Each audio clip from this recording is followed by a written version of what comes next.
بنتكلم مع جريد 1 والاعدادي، بنتكلم عن الكوادريلاترال. قبل كده شرحنا الكوادريلاترال هو ايه، خدنا الدرس بتاعه. النهارده بقى بناخد اكسرسايز عليه، والاكسرسايز دوت عايزين نتعلم البروف بقى بتاعه. خد بالك الاكسرسايز، بص كام مسألة على البورد، معانا 5 مسائل على البورد عايزين نحلهم كلهم بالبروف، عشان انت لو ما بتعرفش تكتب بروف كتر التدريبات معايا على البروف تبقى كويس في البروف. طيب انا عندي اول اكزامبل، انا بسمي المساله دي مساله السمكه، لان هي شبه السمكه فعلا، وانا شرحت واحده زيها من شويه كانت برضه سمكه. طب انا مثلا ايه الفرق؟ الفرق ان اللي فاتت كان مديني هنا 2 انجل وانا عايز اجيب الثالثه، يعني واحده ب 50 وواحده ب 70 الاكزامبل اللي فات. طب دي بقى ايه نظامها؟ دي التراينجل دوت مش بيديك فيه ولا انجل، بس قايل لك ان هو ايكويلاترال، ان هو ايه؟ طب احنا عارفين ان الايكويلاترال تراينجل بتكون في الانجل فيه 60 زي ما بيقول each angle in equilateral triangle 60، يبقى كل واحده هنا ب 60. طب طالما دي ب 60 يبقى اللي جوه دي برضه 60 عشان فيرتيكالي اوبوزيت انجل. بعد كده تخش على الكواد ده، مش ده كواد؟ الصم بتاعه ب 360. هو عايز الميجر بتاع مين؟ الدي اللي فوق دي، يقول 360 ماينس وافتح قوس احط ده بلس ده بلس ده. طبعا دي 110 دي 90 علامه المربع دي معناها ان هي 90 رايت انجل، ودي ما كناش عارفينها بس قلنا ان الفيرتيكال اوبت انجل دي 60 يبقى دي 60. طب يلا ننفذ مع بعض. انا هبدا الاول بالتراينجل، عود نفسك مساله السمكه دايما تبداها بالتراينجل. انا هبدا بالتراينجل، اقول ايه بقى؟ انا ممكن اكتب الظروف من اول هنا.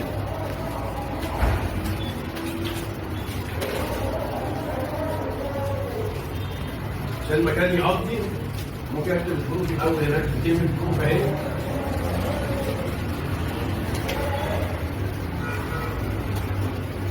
هنا نبدا بالتراينجل اسمه اي بي سي. مش هنقول بقى ان السم اوف انجل اوف تراينجل 180، امال هنقول ايه بقى يا مستر؟ هنقول التراينجل دوت ايكويلاترال يبقى ايتش انجل ايكوال 60. هنغير الخطه، فهنقول سنس ايه بقى؟ ان اي بي سي، التراينجل اي بي سي ايكويلاترال تراينجل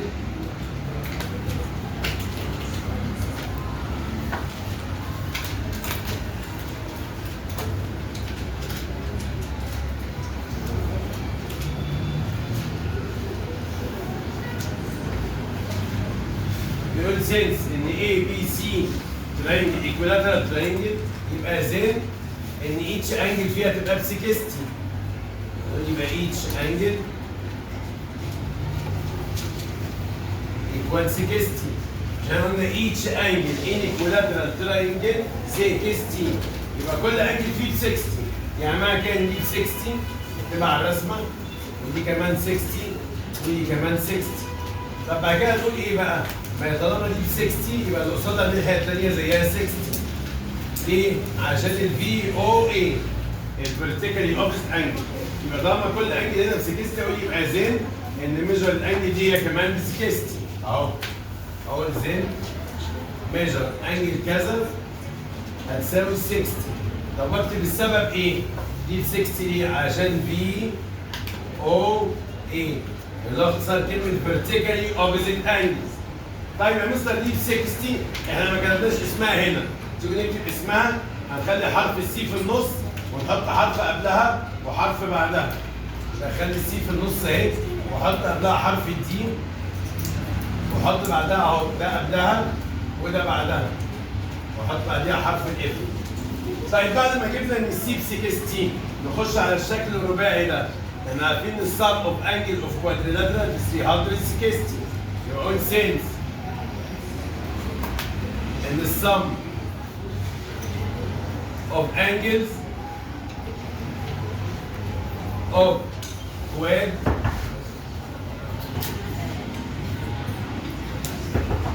equals 360. معايا؟ الخطوة بقى الرابعة بنقول ايه؟ احنا بعد ما جبنا ان ده equilateral triangle يعني كل انجل فيه ب 60، بعد كده بنقول طالما دي 60 يبقى اللي قصادها دي 60 عشان vertically opposite angle. طيب بعد كده بنخش على الشكل الرباعي بيقول since ان السم اوف انجلز اوف كواد ايكوال 360. انت عايز تجيب انهي واحده بقى في الاربعه؟ دي معروف ان هي 90. احنا قلنا المربع اللي هو بيعمله ده يبقى معروف دي معناها رايت انجل يعني 90. طيب ودي 110 ودي جبناها ب 60. عايزين نعرف الانجل الرابعه دي بكام؟ طب ايه فايند ميجر انجل دي؟ اقول له يبقى زين ميجر انجل دي ايكوال 360 ماينس وافتح قوس احط جوه قوس 3 ارقام اللي هو ده وده وده اللي هو هنا 90 بلس 110 بلس ال 60 اللي احنا جبناه. ونروح قايلين ايكوال ونحسبها بالكالكوليتر. الحمد لله زي مجموعهم 200 ومعاهم 60 يبقى 260 لما نشيلهم من 360 يتبقى 100.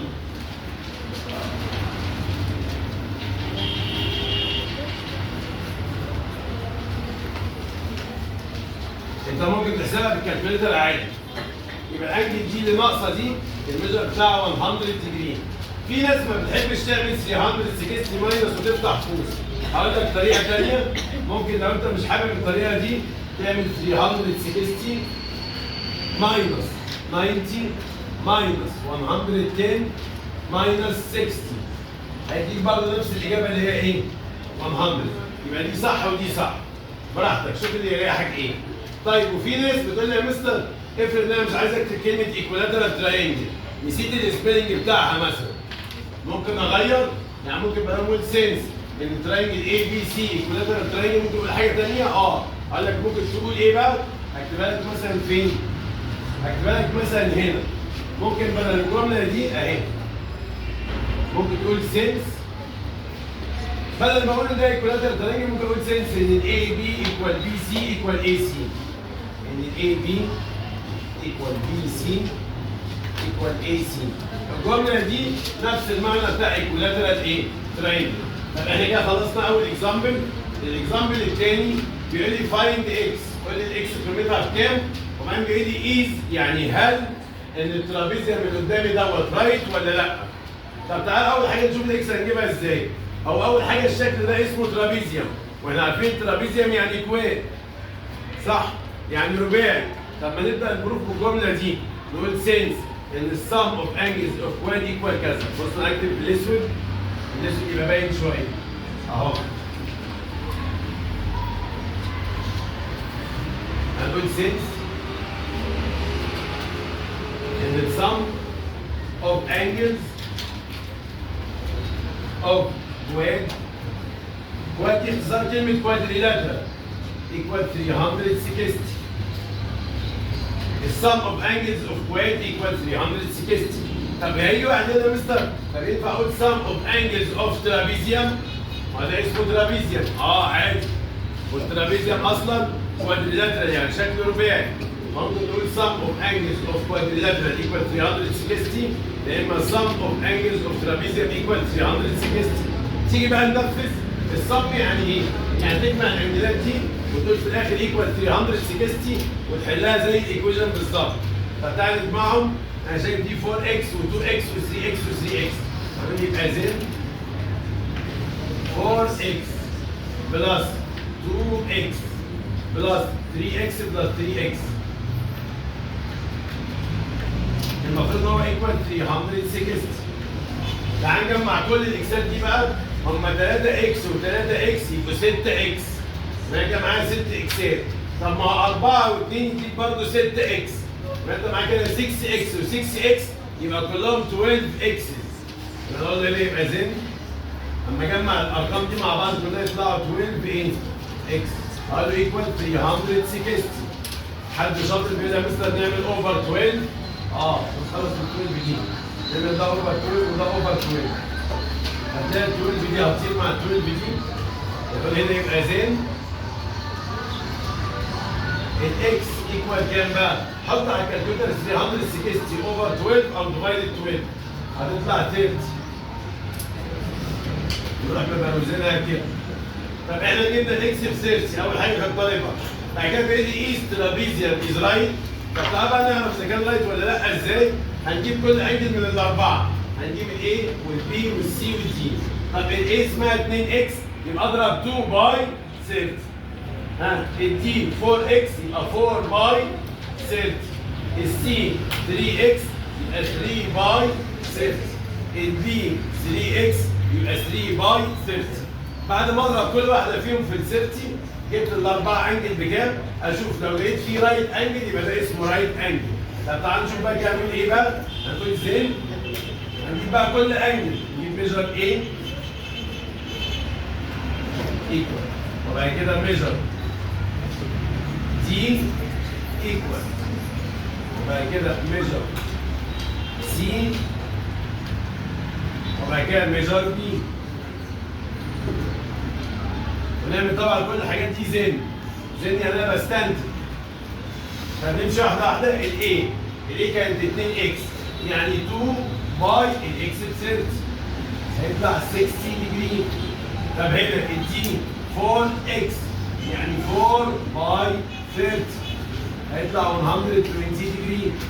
السي 3 اكس يعني 3 باي 30 هيطلع 90 ديجري. خد بالك 90 اهي.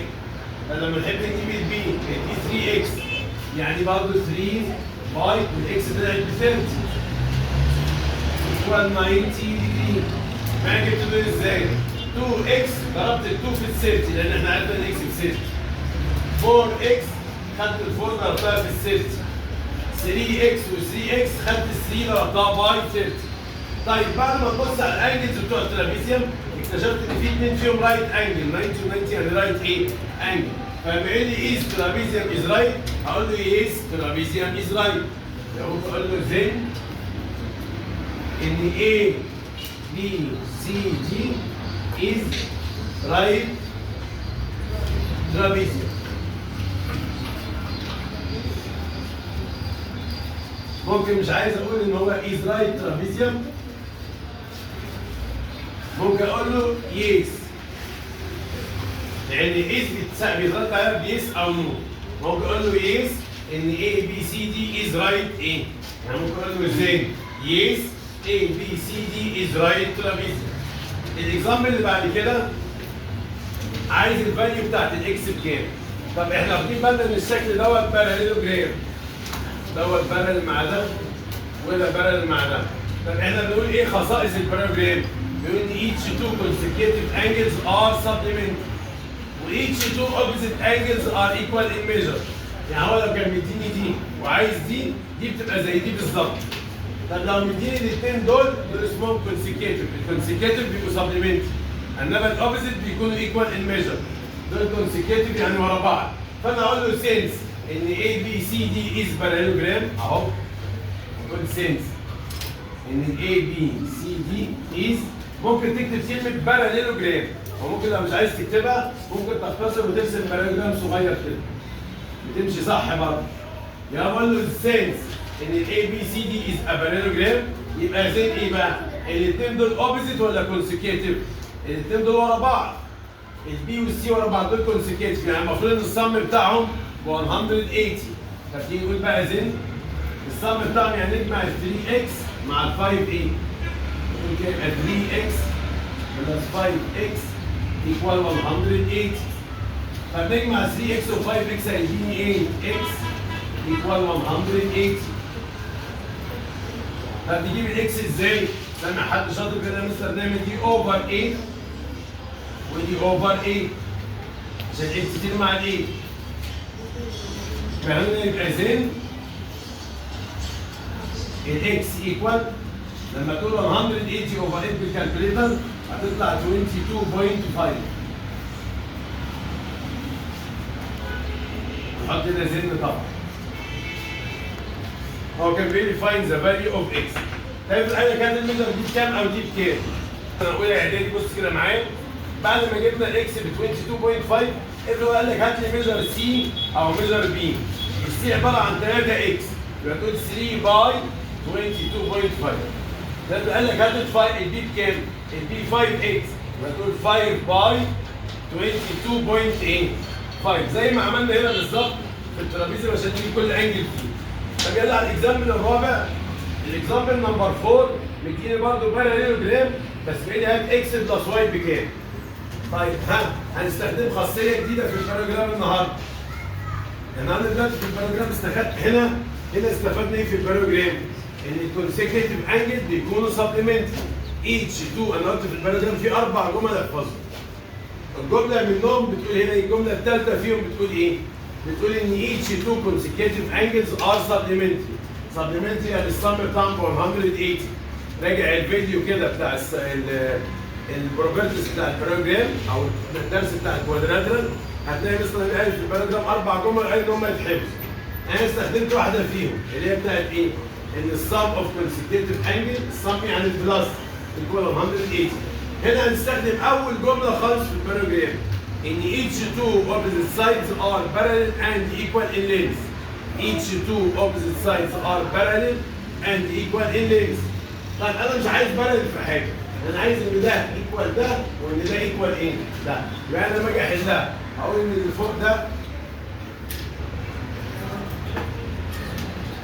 فوق ده equal اللي تحت، واللي على الشمال equal اللي على اليمين. يبقى اللي على اليمين ايكوال اللي على الشمال، واللي فوق ايكوال اللي ايه؟ اللي تحت. من اليمين والشمال دول هنجيب قيمه الواي بكام؟ من الايكويشن، ومن اللي فوق واللي تحت دول لما نقول عليهم ايكوال هنجيب قيمه الاكس بكام؟ بقى كده عايز اجيب اكس بلس واي، هجمع الاكس والواي مع بعض. طب تعالوا كده مع بعض. ابدا مثلا باليمين والشمال نجيب الواي الاول. اقول ايه بقى؟ الاول نقول نفس الجمله دي، سينس ان اي بي سي دي از ا باراليلوجرام. اقول سينس ان A B C D is parallelogram. بص يا جماعه كلمه باراجرام ليها اختصارات كتيره، ممكن اختصرها وارسم باراجرام صغير، يا اما ممكن اعمل علامه باراليل واكتب جنبيها جي ام. ده برضه اختصار كلمه باراليلوجرام. بنختصرها احنا في الماث كده. يا اما تكتب الكلمه كامله وده طبعا افضل حاجه، انك تكتب A B C D is parallelogram، كلمه كامله اهي. طب يا مستر افرض انا نسيت السبيلنج بتاعها، هي بتبقى مكتوبه في المساله، ممكن تلاقيها في المساله. بلاش تعمل الاختصارات دي، انا بس عشان المكان ضيق فعملت اختصار. يقول له سينس ان اي بي سي دي از باراليلوجرام، يبقى زي ايه بقى؟ هنستخدم الجمله بتاعت each two opposite sides are parallel and equal in length. يبقى اقول ان هم equal in length، اقول اللي على الشمال equal اللي على اليمين، واللي فوق equal اللي ايه؟ اللي تحت. اللي على اليمين الشمال ده اللي هو واي ماينس 3، هقول له ايكوال كام؟ 6. تعالوا نحل مع بعض الايكويشن دي. هندي الواي دي شدت الناحيه الثانيه، هي ماينس واي هتروح هناك يبقى اسمها بلس واي. هنا كده يبقى زين واي ايكوال 6، وده بتبقى الناحيه الثانيه يبقى بلس 3، يعني واي ايكوال 6 بلس 3 هيديني 9. يبقى احنا كده جبنا الواي بكام اهو. يبقى زين الواي ايكوال 9. تعال نبروزها. طب هو عايز ايه يا مستر؟ عايز اكس بلس واي. بعد ما جبت الواي تعال نجيب بقى الاكس. طب الواي جبناها من الجنبين دول، الاكس هنجيبها من اللي فوق واللي تحت. اقول ايه؟ زي ما اللي على اليمين واللي على الشمال متساويين، اللي فوق واللي تحت برضه هم كمان متساويين. يعني اقول زين تاني ان 2x minus 1 هيكون ايكوال x بلس 5. سمع حد شاطر كده مثلا ده هنا في اكس في الجنبين وفي ارقام في الجنبين، نعمل بيت للاكسات وبيت للارقام. اقول له جدع. اللي مش فاكر يتفرج على الفيديو بتاع الايكويشن، اللينير ايكويشن على القناه، يعلمك ازاي تحل الايكويشن. في هنا اكس وهنا اكس، هنجيب دي عند دي وجنب بعض. يبقى اقول هنا ايه بقى؟ زين دي 2 اكس هتنزل زي ما هي، وصاحبتها دي تمشي من هنا تروح هنا، هتروح بعكس الاشاره، هي اسمها اكس يبقى اسمها ماينس اكس، هروح قايل ايكوال. البلس 5 ده مكانها هنكتبها زي ما هي، بس مش هنكتب البلس، هنقول 5 بس لان البلس في الاول او البلس في الاول ما بتتكتبش. ناخد بقى الماينس 1 ده وتوديه الناحيه الثانيه بعكس الاشاره. ده ماينس 1 يروح هنا يبقى اسمه بلس 1. تيجي بقى نصفي، هي 2 اكس ماينس اكس يديك ايه؟ لما يكون معاك 2 اكس وتشيل منهم اكس يتبقى اكس واحده.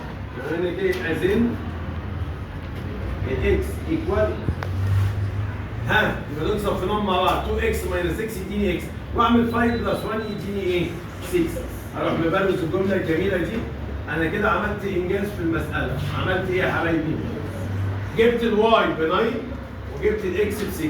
هو طالب مني ايه بقى؟ هو طالب مني اكس بلس واي، اسهل مرحله انك تجمع الاكس والواي اللي انت جبتهم.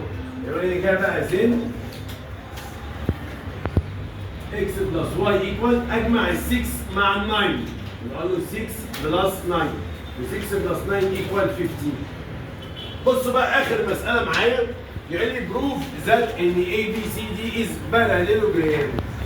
اثبت ان الشكل دوت باراليلوجرام. بصوا بقى يا جماعه لما تشوف الرسمه دي عندك ابدا دايما بدايتك بالمثلث. شايف التراينجل ده اللي انا هظلله بالازرق ده؟ انا هبدا الاول بالتراينجل ده. هقول سينس ان السم اوف انجل اوف تراينجل ايكوال 180. طب تعرف تجيب الانجل اللي ناقصه دي بكام؟ هنقول 180 ماينس وافتح قوس واعمل ده بلس ده. بص بقى نكتب البروف اقول ايه؟ سينس ان السم of angles of triangle equal 180. مجموع الانجلز بتوع الترينجل 180. طب انت عايز تجيب مين؟ احنا عايزين نجيب الايه بكام؟ تقول يبقى زين measure angle A equal، سامع حد شاطر بيقول لها مستر نقول 180 ماينس ونفتح قوس. نحط جوه قوس 50 و60. 50 بلس 60. 180 minus 50 plus 60. وما ننساش نحط علامة الديجري. طب في واحد مننا مستر ينفع اعملها زي ما عملت هنا واقول ماينسات كلها وخلاص؟ شايفين الحركة دي؟ ينفع مستر اقول 180 minus 50 minus 60 على طول؟ ينفع. هتطلع 70. يعني انت عايز تعملها كده على طول ماشي. يعني عايز تمسح الاقواس دي بس هتبقى دي ماينس ودي ماينس. المهم ان دي هتطلع بكام؟ 70 ديجري. عايزك الحاجه اللي تجيبها تحطها على الرسم. انا امسك قلم الرصاص اهو واكتب على الاي دي ان هي كام؟ اكتب جواها هنا كده 70 ديجري. وخدوا بالكم يا جماعه الاي دي اهم عنصر في المساله كلها. انت بعد ما جبتها 70 كده خلاص خلصت البروف بتاعك. هتقول لي يا مستر ازاي بقى؟ هقول لك ازاي.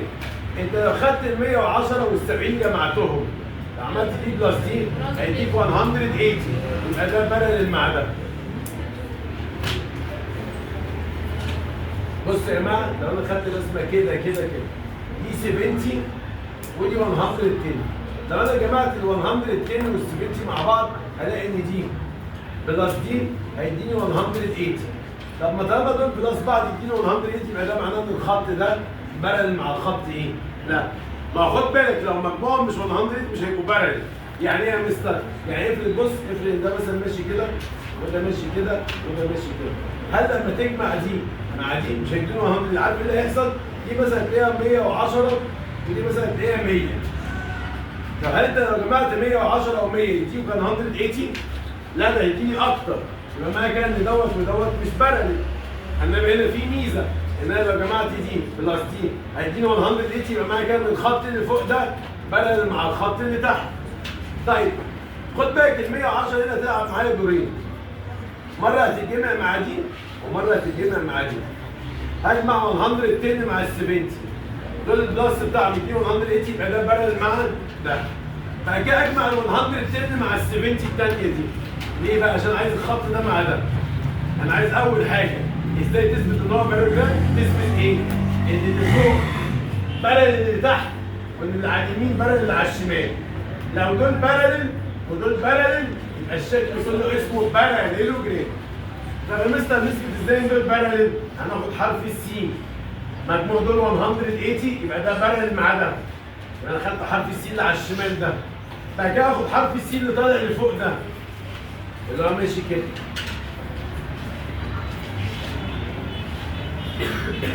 اخد دي 110 واللي انا جبتها دي ب 70. اهو حرف السين اللي طالع اللي فوق ده كده. طالما دي مع دي 180 يبقى ده بارلل مع ايه؟ ده. يبقى ده كده بارلل مع ده. يبقى ده بارلل مع ده وده بارلل مع ده يبقى الشكل كله باراليلوجرام. طب يلا مع بعض هنقول هنا مين؟ ناخد ال 70 مع ال 110. طب اكتبها ازاي بقى يا مستر؟ اقول له زين او ممكن اقول له سينس.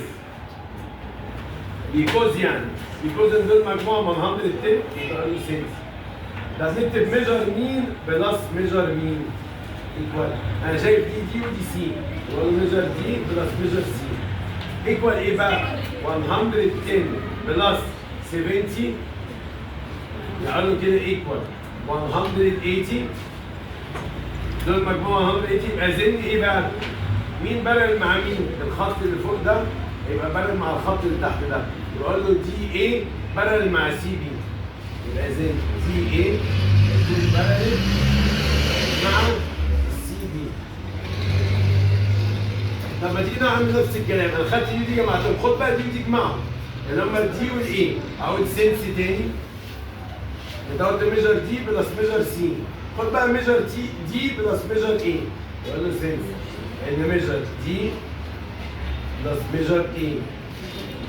الدي والايه لما يتجمعوا ده 110 وده 70 يقول 110 بلس 70 اقول ده برضه طلع 180. احنا قلنا حرف السي او اليو بنعلم سبلمنتري، بنعلم انتيريور انجل بيكونوا سبلمنتري. فانا لقيت دول سبلمنتري يبقى ده بارل مع ده. طب لقيت دي ودي سبلمنتري يبقى ده بارل مع مين؟ يقول لي يبقى ده بارل مع ده. يقول هنا يبقى زين السي دي بارل مع الاي بي. حبايب قلبي بص كده معايا، ده بارل مع ده وده بارل مع ده يبقى الشكل كله باراليلوجرام. ممكن اقول لك يبقى زين A B C D is باراليلوجرام. هنختصرها عشان المكان مش مقطع. هختصرها يا اما اعمل رسمه الباراليلوجرام يا اما انا عامل بارل واكتب جنبيها جي ام. بس انا من رايي انت بتكتب في الكراسه الدنيا واسعه انقل كلمه باراليلوجرام من السؤال. بص بقى الحته الصغيره دي عايز اقول لك فيها حاجه عشان نختم بقى الفيديو بتاعنا. اوقات يديني اي بي سي دي باراليلوجرام ويديني انجل من الاربعه ويقول لي هات التانيين. بص يقول لي ايه هنا مثلا؟ يقول لي ايه بي سي دي ايه باراليلوجرام.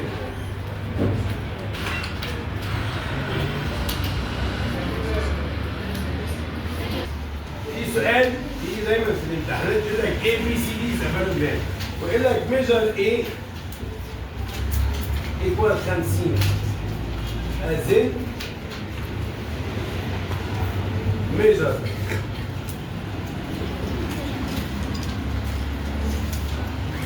سي ايكوال كام. مسألة سهلة جدا، في ناس بتضطر ترسمها، أنا أقول لك لا ما ترسمهاش، هعلمك بحركة سحرية تجيب بيها أي أنجل في الأربعة من غير ما ترسم. أنا عندي ميزة خطيرة في الباراليلوجرام بتقول لو في واحدة من الأربعة دي عارفة أعرف أجيب الباقيين. طب بصوا يا جماعة تعالوا نعرف إيه الميزة دي؟ إن المفروض إن الأولى بتبقى زي الثالثة. الأولى والثالثة زي بعض، نفس المقاس ونفس الرقم. نفس الميجر، والثانية بتبقى زي الأخيرة الرابعة. يبقى المفروض الأولى زي الثالثة والثانية زي الرابعة. وإيه كمان بقى يا مستر؟ أي اتنين ورا بعض المفروض إن هم يبقوا سبلمنتري. يعني إيه سبلمنتري؟ يعني الصم بتاعهم 180. طب أنا لما يجيلي سؤال زي كده المفروض دي بلس دي 180. دي لما تتجمع مع دي 180. دي لما تتجمع مع دي 180. طب تيجوا مع بعض نلعب اللعبة دي؟ على فكرة لعبة حلوة هتعجبك. طب بما إن الإيه ب 50 أحط فوق الإيه هنا 50. طب استنى بس الخط ده كده. اجي فوق الايه هنا اكتب 50. مستر نبيل قال ايه بقى؟ ان طالما ايه ب 50 يبقى مين زيها؟ سي. يبقى سي يا جماعه فيها كام؟ طب يا مستر انت قلت ان الاولى زي الثالثه والثانيه زي الرابعه، اجيب الثانيه والرابعه ازاي؟ ما لسه من شويه قايل لك اي اثنين ورا بعض يبقوا 180. فانت لما تحب تجيب دي هتقول 180 ماينس 50. ال 180 لما تشيل منهم 50 يبقى 160. دي 160 ودي برضه هي كمان 160. انت كده الاربعه قدام عينيك اهوت من غير ما ترسم باراليلوجرام ولا حاجه. مش محتاج ترسم باراليلوجرام عشان تحلها. فهو قال لي عايز ايه بقى؟ هو عايز السي بكام؟ السي هتبقى بكام؟ في 50. وفي عندنا مستر اديني واحده كمان اهي، واحده اخيره بقى اهو. بص A B C D. ها اقول لك على فكره حلوه. افرض ان هو مثلا ادالك ان البي ب 80 البي ب 80. هتروح انت جاي هتيجي كده فوق البي وتكتب 80. يعني اتفقنا ان البي زي مين؟ زي الدي. ما هي الاولى زي الثالثه والثانيه زي الرابعه. دي ب 80 يبقى دي كمان ب 80 يبقى كاتب هنا 80. طب اجيب يا مستر دول ازاي؟ اي اثنين ورا بعض يبقوا سبلمنت. يعني مجموعهم 180. هتقول 180 ماينس 80 ودي تطلع 100 ودي هتطلع 100 منقص من 180. يبقى اي حاجه يطلبها اعرف اجيبها. هو قال لي نجيب كام؟ هو قال لي نجيب 80. ابن قال لك انا عايز السي، اقول له السي ب 100. قال لك انا عايز الدي، اقول له تجيب 80. قال لك انا عايز الاي، يبقى الاي ب 100 زي المساله دي. قال اي بي سي دي بارامتر، اداني الاي ب 50. قال لي هات مثلا ايه؟ السي. قلت له السي هتبقى زيها. طب لو طلب يعني 50 زيها، دي زي دي. قال لي البي بكام او الدي بكام؟ انقص من 180. اقول 180 ماينس 50 ودي 130 ودي 130. اتمنى تكون استفدت من مسائل النهارده. ما تنساش تشترك في القناه، سبسكرايب وتفعل الجرس وتعمل كلمه لايك، تدوس الت زر على اللايك. واي سؤال او استفسار اكتب لي في الكومنتات وانا هرد عليكم. ثانك يو يا سنه اولى، انتظرني ان شاء الله في الفيديو اللي جاي.